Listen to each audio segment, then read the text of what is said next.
My name is Dan Deacon, and we're at Pier 84 in Manhattan. In Manhattan. We're in Manhattan. That's New York. You're in New York City.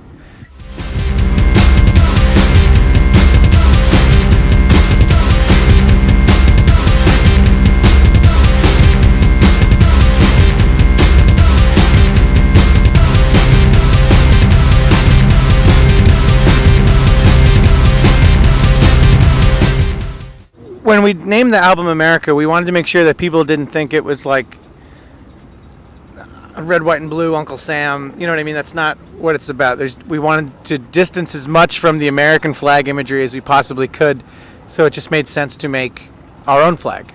You know what I mean? To represent the America that we're trying to propagate rather than the one that exists. Do you know what I mean? So we looked into the flags, and they ended up being very, very cost-effective and seemed like it'd be a cool thing to do. And then we were like, what are we going to do once we have all these flags? What have we gotten ourselves into? And photo contests seem to make sense. There's so many flagpoles that are either abandoned or neglected or without flags. So we're just trying to really we're doing it to help out all of the flagpoles without flags. Yeah, well, you walk in with a dog shaking it. Oh, okay, and then that goes on the wall. Yeah, and then on the wall there's don't pizza time. Okay, and then the alien upside down, that it goes up and down each time, like until it's the end, rotated.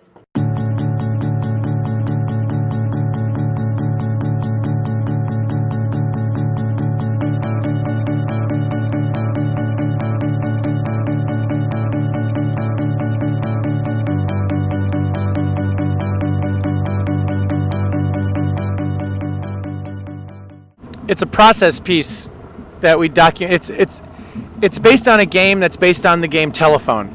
So we showed groups of two a video clip, and then they had to exactly remake what they saw in 40 minutes. So we showed them 13 seconds of video, and then in 40 minutes they need to recreate the set, the actions, every detail that they could possibly remember. And we did that 19 times. So group 2 saw group 1, group 3 saw group 2, yada yada yada. So it's, even though it's the same set and the camera never moves, it's constantly different each time. Do you know what I mean?